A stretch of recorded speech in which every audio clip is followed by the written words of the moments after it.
Okay, Pamela. Okay, welcome everyone. My name is Pam LeConte and I'm the current president of VCAP, and we really welcome you to this webinar. As Lynn said earlier, some of you who are joining by phone, we welcome you, and we're recording the webinar so you might be able to access it later. You should be able to access it later, but if you're on the phone, you will not be able to see some of the slides. Well, some of the detailed slides. We can't read them because they're detailed. We have a couple of, I guess, logistical things to talk about. One is that if you want to ask a question, you go to the chat at the bottom of your screen, click it, and then you can type in your question and one of us will respond. Lynn is kind of monitoring that so she can keep Sam and I. Sam Castiglione is the other presenter today along with Lynn Dowd. And Lynn is the chair of our standards and credentialing committees. And Sam has been involved in trying to get some type of new credentialing for vocational evaluators for a very long time. Okay, it says heads up from Sean. A couple of people are having issues connecting to their emails. Okay, we're just gonna need to keep going and they'll be able to see it after the fact if they've missed part of it. Okay. Can we go to the next slide? We can go to the next slide. And I'll just read this for, this will be the only slide I'll probably read, but just the objectives that participants will identify why professional certification is important and the benefits to practitioners, describe why and how this credential came to be, describe VCAP's role with the certifying body, which is the Canadian College of Voc Rehab Professionals, and then identify who is eligible for this certification, how and when to apply, identify how to prepare for the examination process. And Sam has now joined us, so all three of us are on. And again, if you're just joining, if you have questions, please click on the bottom of your screen, the chat, and type in your question. Okay, next slide. I just said that, okay. The needs and benefits. I think for most people, most evaluators, having a credential is pretty important, but we just wanted to kind of reinforce the why it's good for people to have it. One is that many employers require credentials to practice. Not all, but many. And if they require credentials to practice, it also turns out that some of them will increase a person's salary, or they'll be more likely to gain promotions if they're credentialed versus somebody who is not credentialed. The other is that credentialing promotes and elevates the profession's status, vocational evaluation, and thus as the profession status is promoted and elevated, so too are our professionals, the practitioners.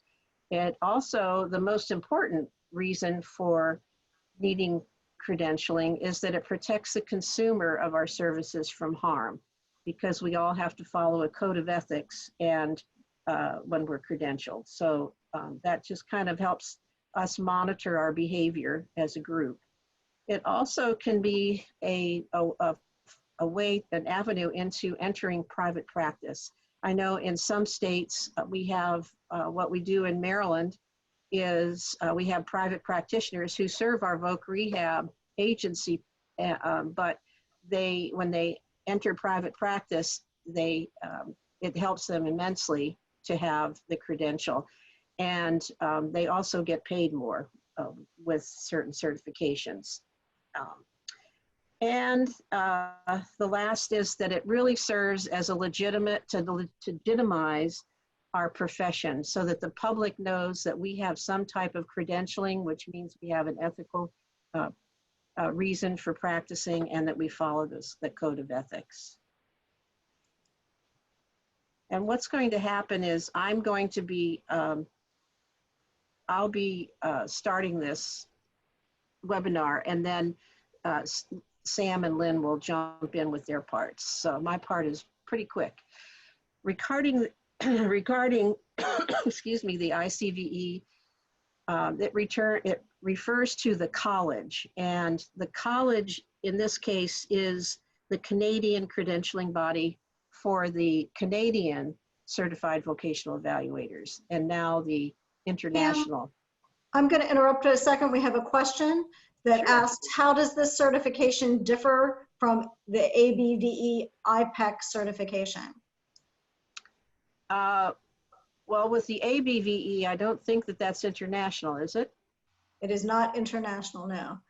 So this one is international, and this one is based, I'm not as familiar with the IPEC, but this one is based on the actual standards, knowledge, and performance areas from the CVE that was granted through CCRC back in the day until 2008, when it was suspended due to financial difficulties, because we did not have enough people in the pipeline. We didn't have enough training programs to provide for people to go in and actually seek certification. So the Canadians, after the CVE was terminated for them, which was before it was terminated for us, they went ahead, and we have some Canadians on today, so feel free to jump in with a comment in the chat. But they followed the CVE guidelines pretty closely and developed their own. So that's why we got the CCVE, and now we have a team of people, Canadians and United States vocational evaluators, who are making sure that the ICVE is relevant to other countries, such as the United States. Pam, there's some additional comments in the chat that it is the ABVE, the IPEC is international. And a comment that it is more forensic in orientation.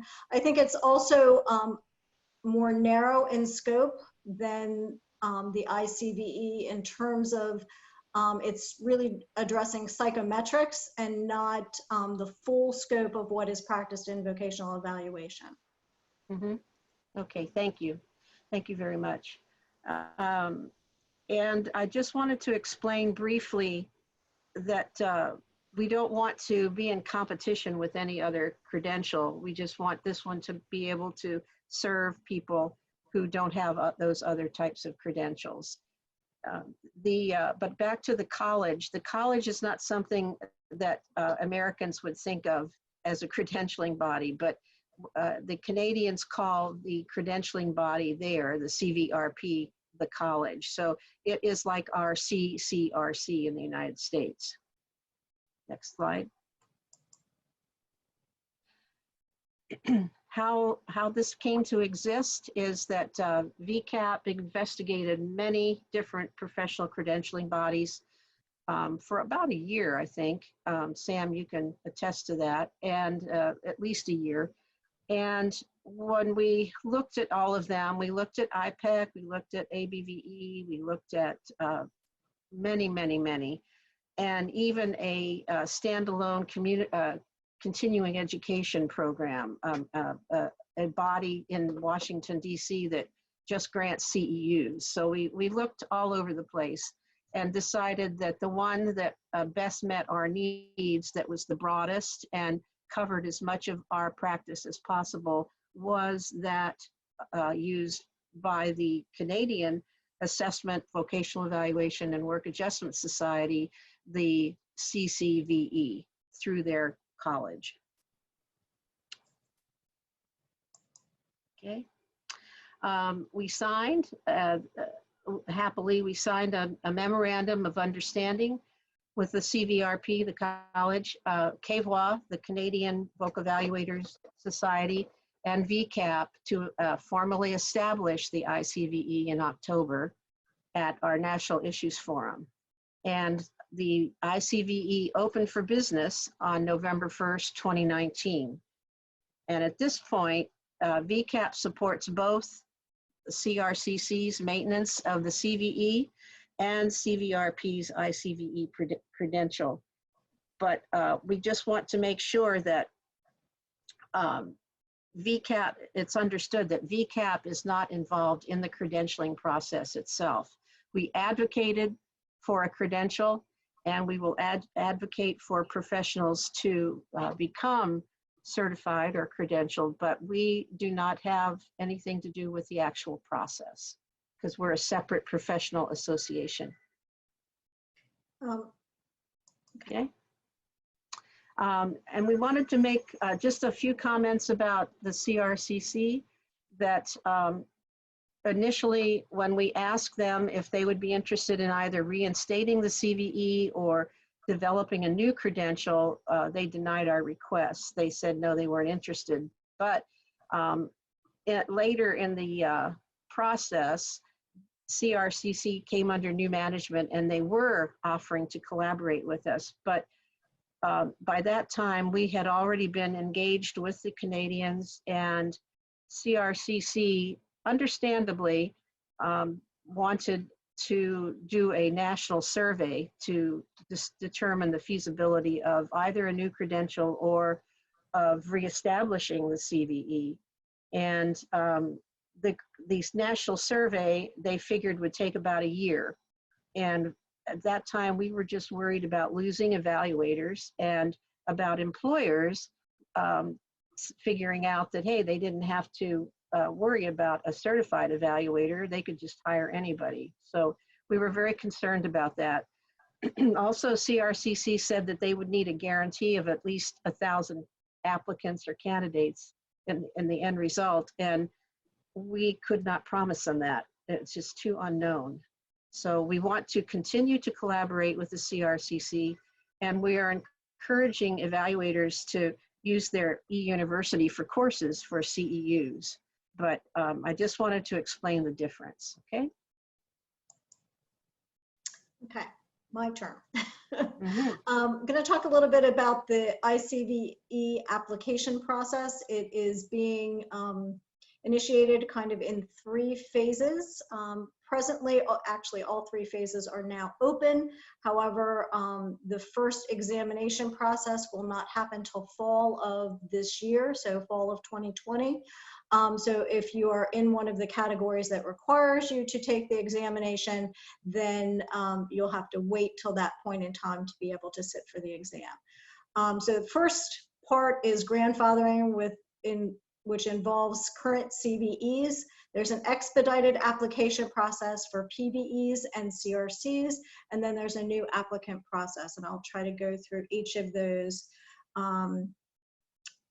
in a little more detail. So the ICVE looks at initially whether folks have already demonstrated the educational background needed to provide this kind of service, whether they've demonstrated the experience, and whether they've demonstrated knowledge by passing an exam. And so certainly all CVEs have already done that. So there is now an expedited process for individuals to, the grandfather process for individuals to automatically be included in the ICVE. So the second category with CVEs, they wanted to be open and include individuals who have had perhaps a lapsed certification, but have been kept abreast of what's going on in their field by participating in continuing education credits. And so if individuals whose CVE has lapsed, but they've been able to show that they've kept up their continuing ed on average 20 CEUs per year. And I think the Canadian College has a more stringent requirement for continuing education than CRCC has for CVEs. So it's a little bit a number of credits more than would be typical, but if individuals have had their CVE lapse but are interested in the ICVE, they can do it if they're able to show evidence of that kind of continuing education. So the next category is PVE. Certainly after the CVE disbanded in 2008, a number of individuals, the PVE was created and a number of individuals pursued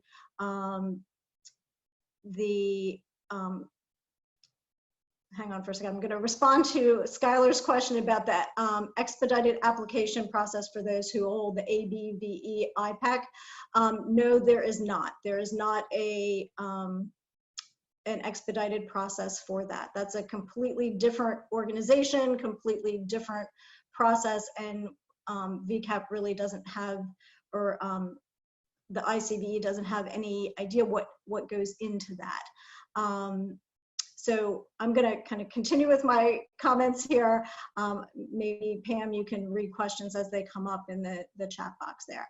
So PVEs, individuals who had applied for the PVE and were current at the present time, have demonstrated all the experience and educational background, but they've never passed an examination that documents that they have the pure content knowledge. So there is an expedited application process for those individuals.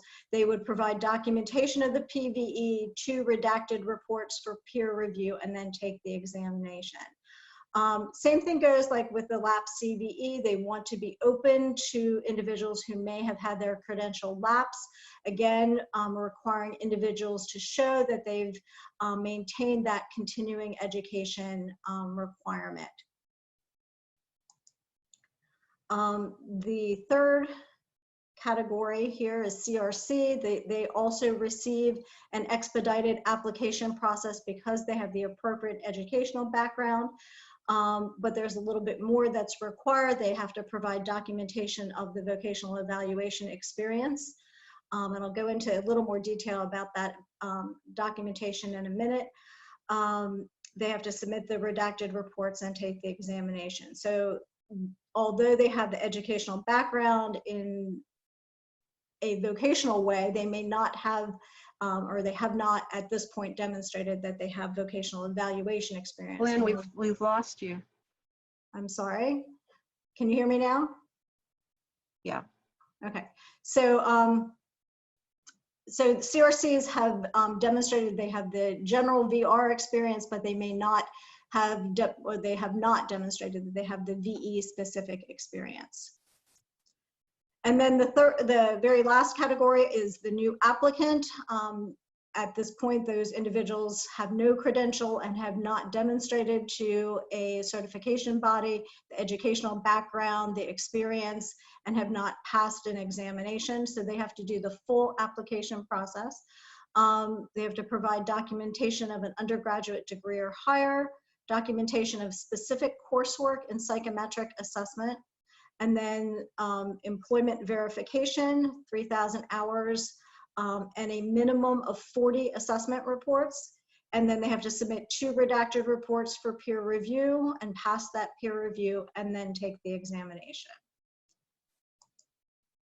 So some general considerations for all applicants for the ICVE. Everybody has to show proof of professional liability insurance, have a federal criminal background check, and we've gone back and forth with different language and how things are said. So for us, it would be considered a federal criminal background check. They have a vulnerable sector check in Canada, which just means that the individual is eligible to work with individuals who are vulnerable populations. In the United States, it's a little bit different. The federal criminal background check serves that purpose. I know in the state of Maryland, when we're providing services to individuals who are youth, we have to do it under a child care rule, which seems a little bit odd in terms of the whole process. But bottom line is that we are able to work with youth and individuals who are vulnerable. So, and then the last part of this is completing the college jurisprudence, which is basically agreeing to the terms and conditions of the ICVE certification. If people are self-employed, they have to submit a job description, a resume, and 3 letters of reference. This also applies, it applies to CRCs and new applicants. It's presumed that obviously the CVEs and PVEs have already done that. So general costs for this, if you're doing a grandfather application, if you're already a CVE or you have your CVE lapsed, it costs $325 Canadian, which is approximately $247. It's going to be whatever the exchange rate is on that particular day. And then your credit card company will adjust that and charge a little fee for transferring the money from US to Canadian dollars. For PVE and CRC, the expedited application process is $400 Canadian and a new application for $50 Canadian. So you kind of get a sense that because some of the earlier or the individuals who have already demonstrated part of the process, the CVEs, PVEs, or CRCs, the cost is a little bit less. Lynn, can I just jump in a minute? Sure, absolutely. It's just that I wanted to, it looks like I was trying to chat with everybody, but it only went to Lisa, is that we'll make the PowerPoint and a list of frequently asked questions available after the webinar. So people will have it, you know, in writing. Correct. So to clarify, you know, I think that there was some concern about 3,000 hours of supervised experience. That seems like a lot of time.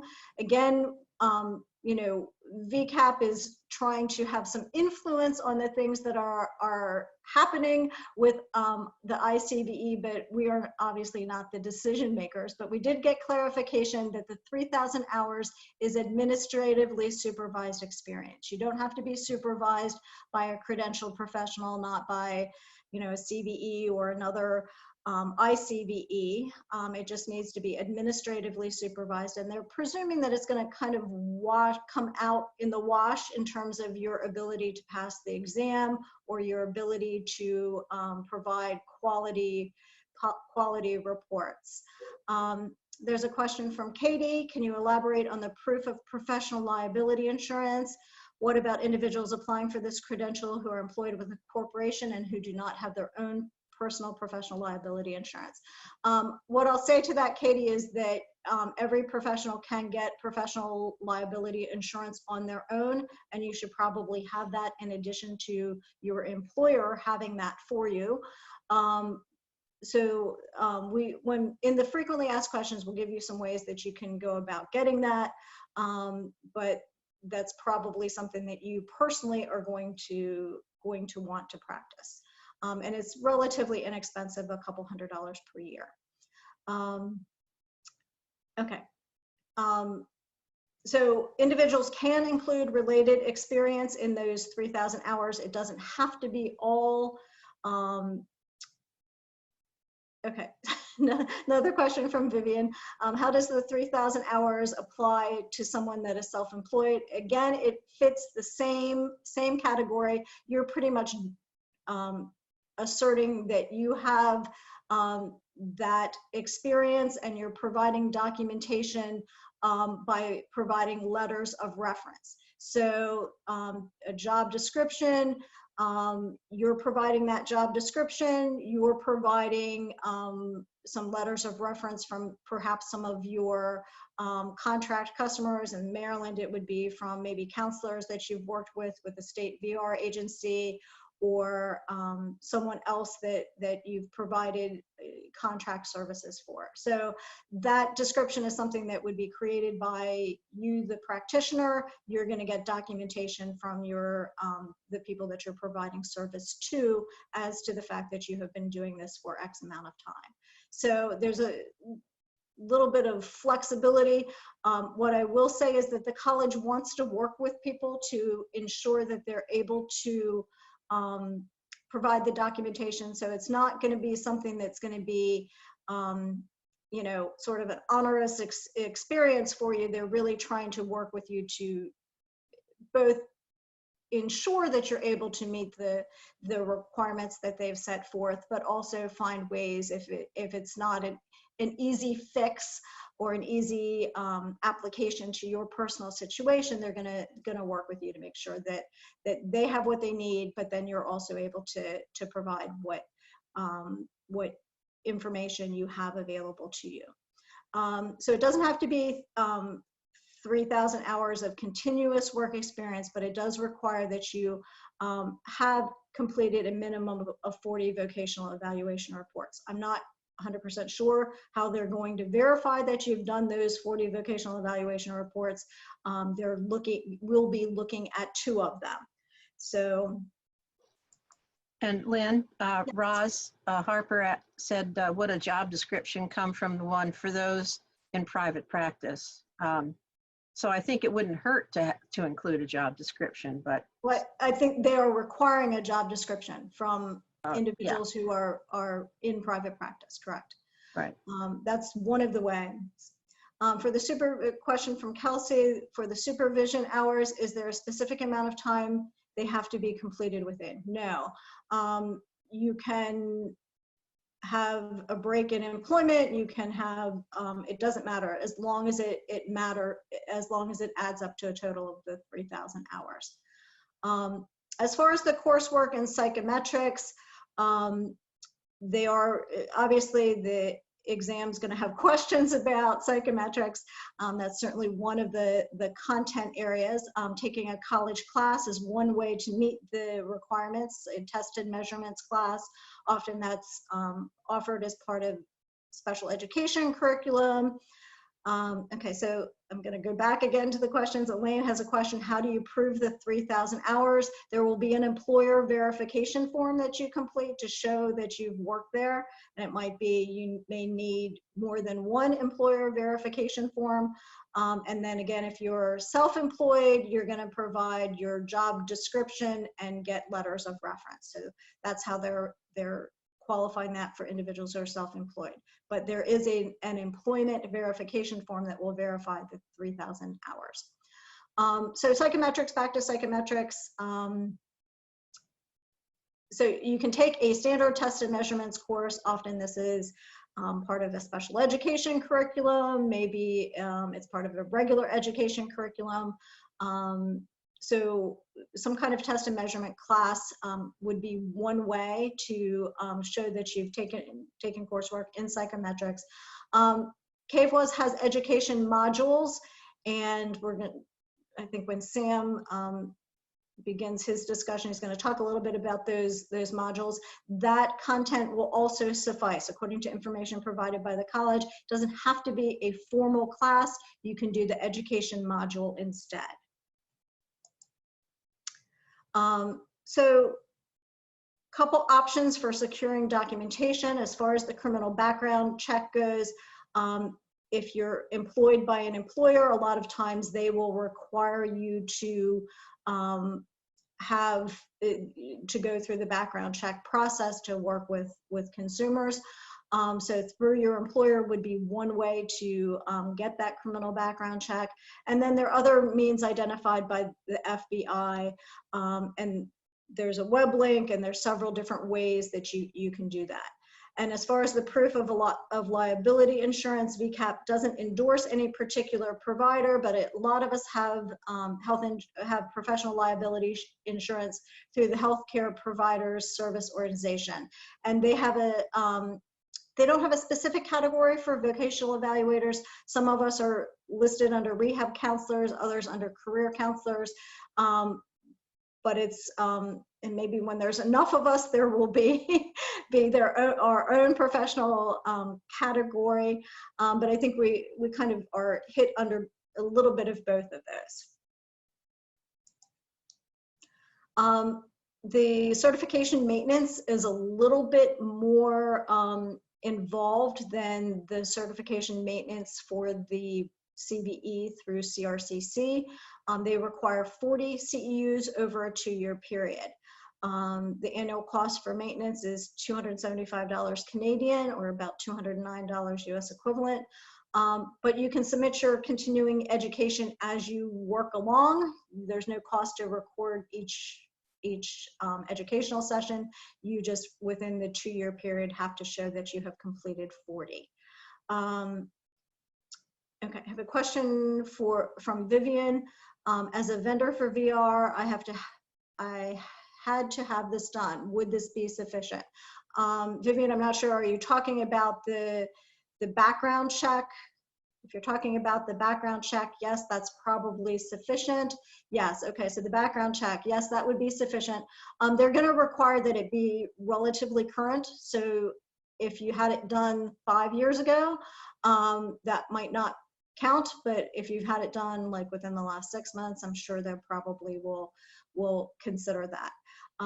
So yes, same thing, you know, many of us in Maryland are in the same situation. Certainly if we're working with youth, we have to have that. Okay, so can I make a comment on this certification maintenance? Sure. Because it'll be a little bit strange for Americans. People who've had a CVE or a PVE have certificates that lapse at a certain point and you renew it. The Canadians are a little bit different. Once you get their certificate, it just runs continuously. However, you remain in good standing by doing this maintenance process. Okay, so it's a little bit different than what we've traditionally done in America. I thought it was worth bringing that up. Okay. We have a comment that the annual fee for maintenance seems a bit high. Yeah, we don't have any control over that. But so about $200 per year to maintain the certification. Again, you know, we can try to discuss that a little bit more, but I think that they have a lot of administrative costs associated with it. Certainly, you know, if that's something that is a sticking point for the US market, that may be something that we can try to negotiate somewhat with the Canadian college. But Lynn, also it's different from CRCC where you have to pay for your continuing ed units. So you don't have to do that with the college.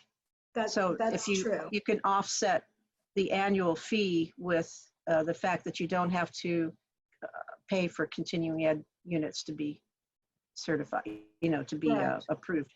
You just have to you would have to have documentation of the educational session and its relationship.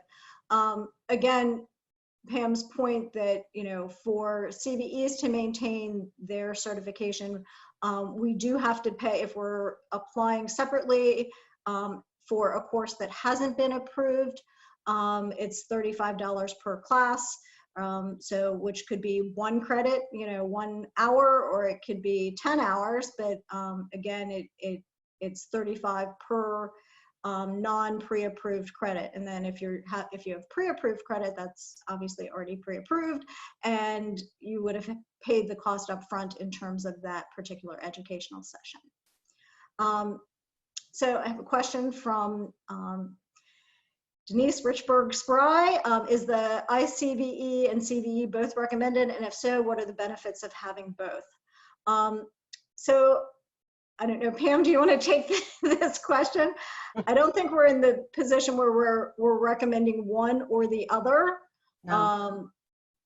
If you already have your CVE, it's fine. I think you're covered. But if you wanted to work internationally, which the college has told us that they've had inquiries from other countries, not just the United States, the United Kingdom for one, Australia, New Zealand, and some others. So, you know, I think right now, if you have your CVE, I would encourage you to maintain that. But I'll address a little bit of that when we get to the competencies. Yeah. Because what people are going to see is, if you've qualified for the ICVE, the standards incorporate all the items of competencies that were under the CVE, but there are additional ones. Right. So, and can we just go back? We missed a question. Is there a special site that lists CEUs we can take? And no, there is not, but we are putting together a list. The VRA, the Canadian VRA, Vocational Rehabilitation Association, offers a number of educational modules. And if you go to their site, you will find, the site is VRACA, or I'm not sure. I'll have to look it up. But anyway. That's in the frequently asked questions as well, Pam. So everybody will get that after the fact. So we're going to try to put a list together on our website at some point, hopefully soon. So, there's a question from Debbie Tucker asking whether the ICVE CEUs transfer to CRC requirements of CEUs. There's no transfer of information between the two organizations, but my guess is that the credits that would apply to ICVE also apply to CRC. You just have to submit them separately to each relevant credentialing body. Okay. Okay, off to Sam. Okay, thank you, Lynn. By the way, I'm Sam Castiglione. I'm not Christine Eagle, but I was signing in late and didn't get a chance to change the name tab. So thank you. We have one page here on the PowerPoint, which shows you the domains of knowledge and principles of practice that will apply to the ICVE. And what you're going to see after that will be a little bit stronger breakdown of each of those areas. These 8 areas right now do match up with the combined domains, both from the Canadian CVE and the American CVE. And so there's a very close correlation so that the ICVE will not lose any standards that were in either of the 2 other certifications. We're actually going to raise them a little bit to account for some other things. So I've got a matrix that I'm going to show you. Lynn's going to control that for us. But these are the 8 areas which should look familiar to most folks. So let's see if we can get that up there, Lynn. Yeah, hold on. I know. Got it. Maybe not working on it. Keep talking, Sam. Okay. What I will tell folks is, and one of the reasons we're going to look at those domains of competencies, one is, although I looked at the questions that have come in on the chat, one of the things people can do is to look at the competencies that are going to be listed, and you'll be able to find them at the college website as well. But you can compare your educational background and your work experience to the competencies, and that will provide you with a direct relationship between being able to demonstrate you have the knowledge and competencies to sit for the exam. The exam will come from these items as well.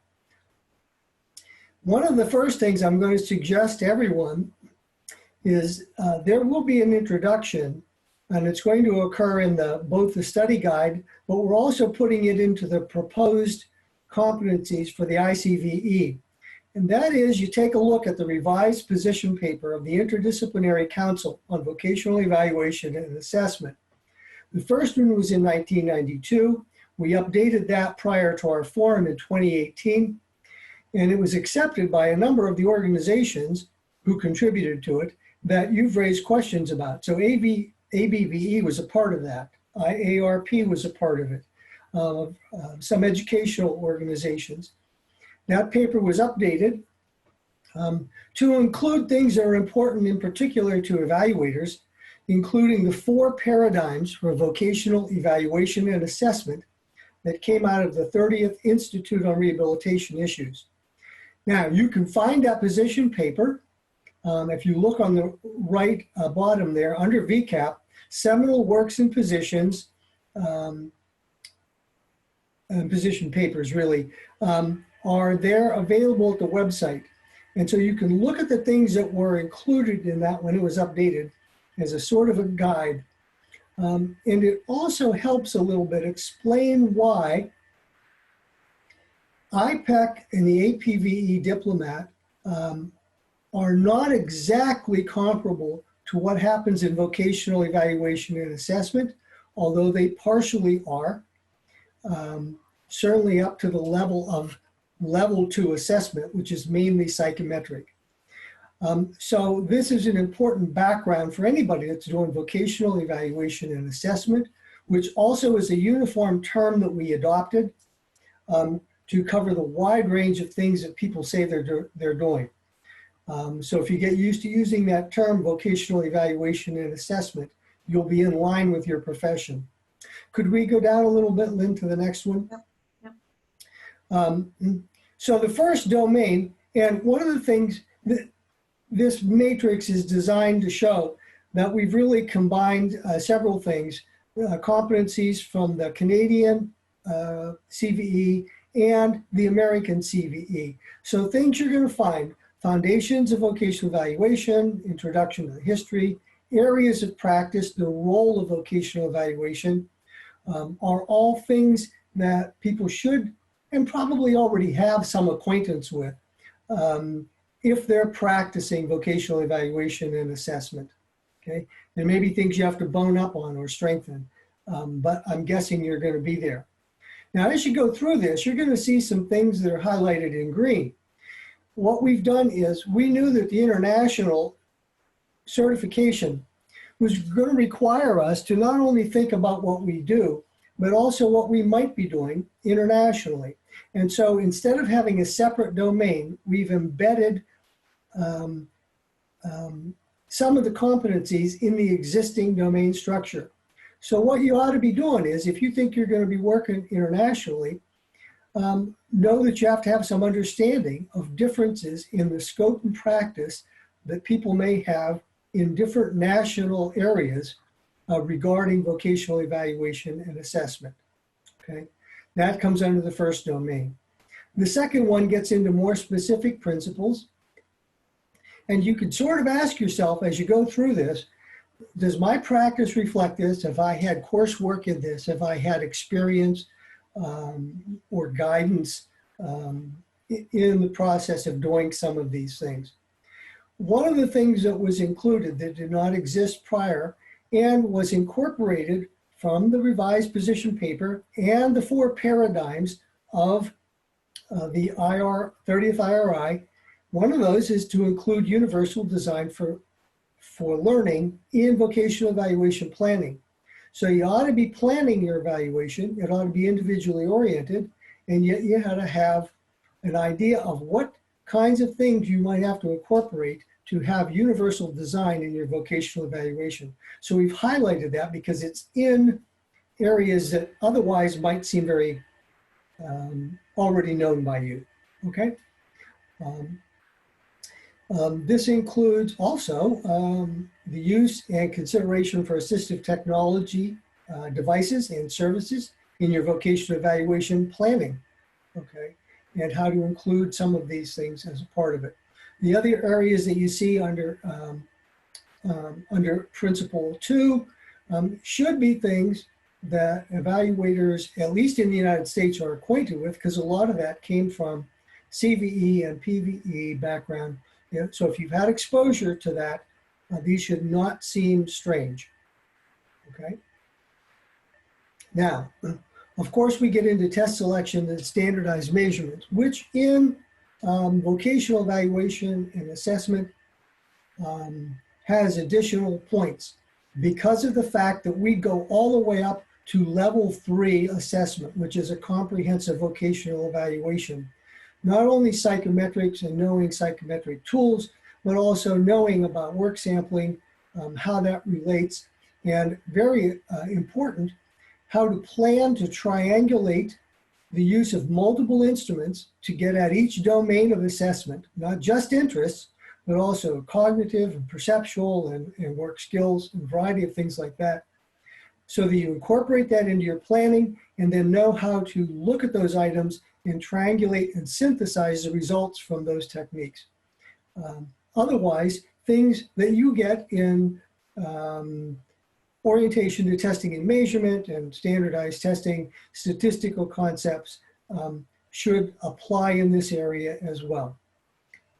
And you will Sam, find that— can I interrupt for just a second? I think for those who had asked one of the earlier questions about the difference between the ICVE and the IPEC, Yep. certainly work samples and use of work-based assessment techniques is a significant difference between the two. Thank you. Yes, I wanted to get at that. Thank you for bringing it up and emphasizing it.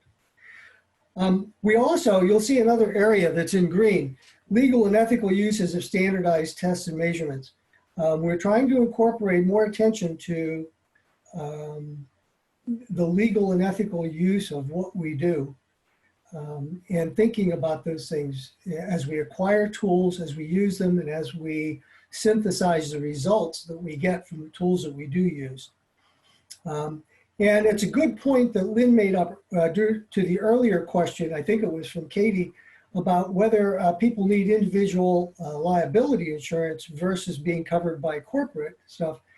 If you acquire the certification, you're going to have some amount of individual liability and may not always be protected by the corporate version, because the corporate version is mainly designed to protect the corporation. Okay, you have to be able to defend your own use of the tools and practices that you use. Thank you. Let's go ahead a little bit. I don't want to keep people. There are also new things that have been added. General concepts of multiple emotional intelligence. Doesn't mean you have to be highly skilled and schooled, but you should understand what those are. And certainly the use of work samples and commercial vocational evaluation systems. Commercial systems are a dying breed. Many of the ones that exist are old. But you as an evaluator may be called upon to develop work samples, and you need to know how to do that, how to incorporate it in what you do, and how to interpret those results. That also goes along with the notion of functional skills assessment. Especially people who have worked in forensics don't use this as much because they're looking at transferable skills and only what the psychometric data is telling them. Whereas people who work in VR and education may really want to be able to look at describing what functional skills come out of an assessment with tools you use. Even if people don't get good psychometric results on them, you want to be able to describe what people can do. So depending upon the arena you're working in, you have to be aware of these kinds of competencies. Certainly transferable skill and employability analysis are important. We always want to take a look at those things. People who work in the forensic arena will have probably more requirements to be stringent in this area. But it's certainly an area, and if you haven't done much on it, then you're going to want to look. There is a whole module in the training modules on transferable skills. The same is true with occupational information. We need to know where we can get, and these are always in flux. The Canadians have the National Occupational Classification System, NOC. Americans have used the DOT, which gave much better specific information for aptitudes than the current ONET does. And that is under review, and people are trying to develop new methods of doing that. But we need to know where to go to get that information. There is a whole set of domain on ethics. And some of the points you're going to see are, you may discover you have, I won't call them conflicting ethics, but you will find that you may be subject in some ways to different ones. If you belong to IARP, if you belong to VCAP or VWA, each of those organizations has a set of ethics. The College of Vocational Rehabilitation Professionals, which provides the credential, has a code and its standards of practice, and you will be held to those. And so you'll have to understand that that takes priority if there's a question about some practice that you're doing. But you want to take a look at those kinds of things. There may be differences between organizations overlapping code of ethics. And there are questions on the exam related to ethics. Certainly implications of disability is an important area. You know, one of the areas of vocational evaluation and assessment that is supposed to be one of our strengths is the fact that we ought to be able to pull together a wide variety of information that other people may not have done. And that means we need to look at psychological, psychiatric, medical, and even cultural aspects of disability, as you'll see by the next slide. This is an additional international area, so you're going to have to find ways to become more aware of the cultural and legal differences between nations, how they regard disabilities, how to get information about those differences, and rights and policies regarding them. Right now, there is not a central point where you can look up all the different nations where people can be in. And so what an ethical evaluator has to do is be aware that they need to look for those. If you're going to a particular country, you might have to contact their Rehabilitation Services Association, okay, to find out what information you can get there.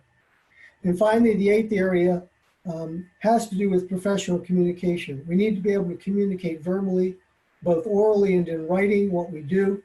And our writing should reflect that we synthesize results, that our recommendations and options are based on the results that we obtained, and our ability to link with other groups.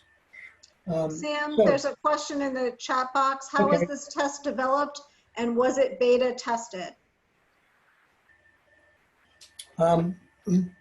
The test has been developed by a joint committee of Canadians and Americans using subject matter experts. Certainly, one of the things you can see by looking through this is that most of the content has already been existent in the CVE and Canadian CVE exams. It's been updated. When they created that, it was tested, and they're running that. What we've done is to incorporate skills where we eliminated a certain amount of the Canadian content, included issues that are important to Americans and that should be a part of this. And so it's going to go through some rounds of initial testing for sure. So this document, Lynn, I think, aren't we putting this also available where people can get at it? So I think discussion was that some of these areas are still under concern, under negotiation with the Canadians in terms of Yes. you know, what the specific standards will ultimately end up being. Yes. So, you know, as part of the ability to make this truly international, you know, we need to kind of make sure that we're addressing, you know, Canadians, US, and then other groups that are, other countries that are involved, that were, you know, these are suggestions. I guess Sam would probably say that there are suggestions on the, some of this is suggestions on the part of VCAP as to what should be included within the examination process. I'm not sure, Sam, certainly you're the person that would have control over the share of this.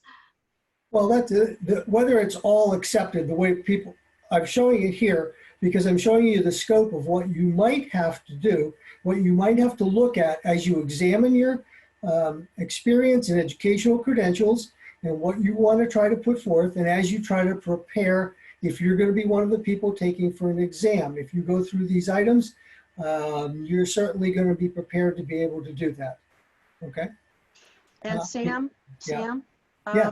I know we're running short on time, but the beta test question, there will be an exam given in October down at the North Carolina Beach Conference at the end of October, Halloween week. And we're encouraging people who are CVE or who are applying for the ICVE who are grandfathered to come and take that to help us with the validity, reliability. Thank you. Well, remember that we're basically tweaking a test that already exists, that already has some of that reliability. And so we're going to be taking the best items from that. Thank you. Another question is, will there be a packet put together to study from? No, I don't think there'll be a packet, but as I said, we will put together a list of where you can get training or some type of information that will help you. Well, there will be a study guide. Yeah, right. Yeah, And the study guide will help with that. we're currently, there's a U.S. team working with Francois Paradis and the professional development team from CAVEWA, the Canadian Society, to revise and make it relevant to U.S. Participants, applicants, to review their and revise their study guide. So that team is working currently on reviewing it and rewriting it. And we hope that it'll be finished before the first exam, but we can't promise that. So that's a little iffy. I have to leave, excuse. So there's a question of where we can get the study guide. The Canadian study guide is currently available if people want the Canadian version. Certainly the US content is being, added to that. Elaine just asked, how do you apply for the exam? You submit your full application, and the contact information is here on the screen for CVRP. You can actually go online, and we will be providing that, that website link into all the information. The frequently asked questions has that listed as well. And I just wanted to add, I don't know if everybody saw Jennifer Griffiths, who was one of our Canadian colleagues, gave us the VR website, VRA website in Canada.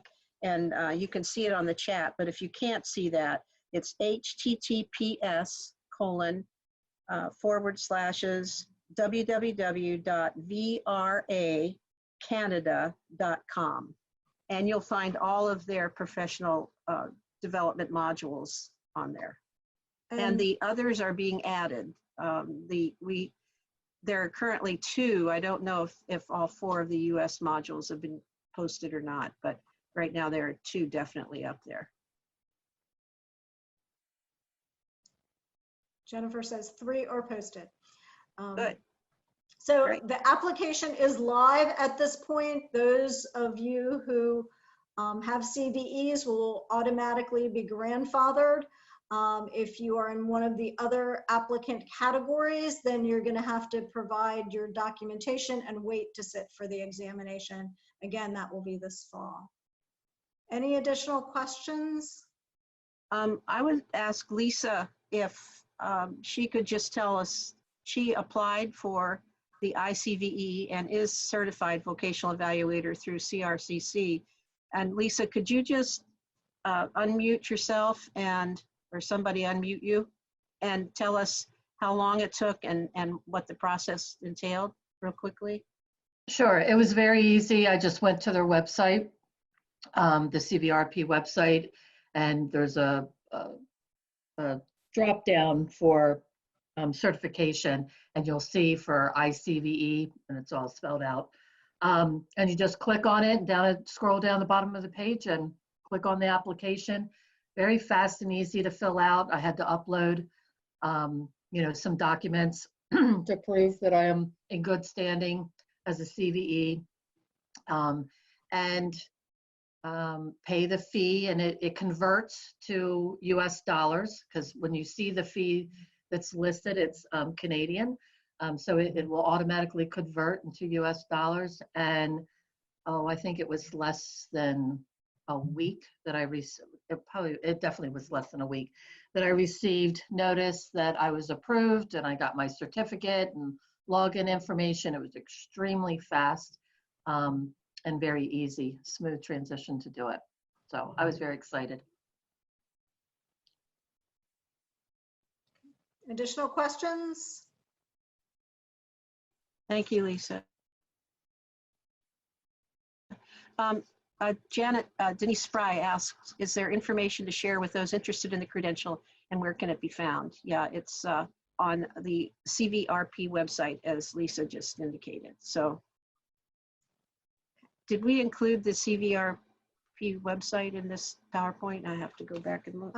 Well, it's yeah, we can make sure that everyone will have that on the frequently asked questions. So after this is over, we'll give you a copy of the PowerPoint. We'll give you the frequently asked questions. If you're a VCAP member, this will be posted on the members only part of the website, so you'll have access to that as well. And so frequently asked questions, the PowerPoint, and access to the video. Again, if you're interested, the information that Sam shared in terms of the examination and the content areas, we can provide that. Keep in mind that, you know, this is covering a broader range than perhaps the exam may ultimately cover. And again, you know, we don't really have full control over what they're ultimately going to decide as the final domains to be included. A question from Liz Jones: will doors and other referral agencies be informed of the credential for implications with fees and such? Yes, absolutely. Liz, there's an upcoming conversation in Maryland with Kate Drake. So that information will be provided to her. There are certainly a number of people in Maryland who are PVEs that will need to replace that credential with something else because their services are being provided under the PVE, which will be no more at some point in the not so distant future. Anybody who's providing services under a CVE can continue that indefinitely, just maintaining it with CRCC. So. And Jennifer posted, for those of you who cannot see, she posted the website for the CVRP, the college, and it's https://cvrp.ca. Thank you, Jennifer. Okay, thank you very much, everyone, for joining us today. Any additional questions can be addressed either to CVRP or to VCAP. Thanks very much for joining in. Thank you.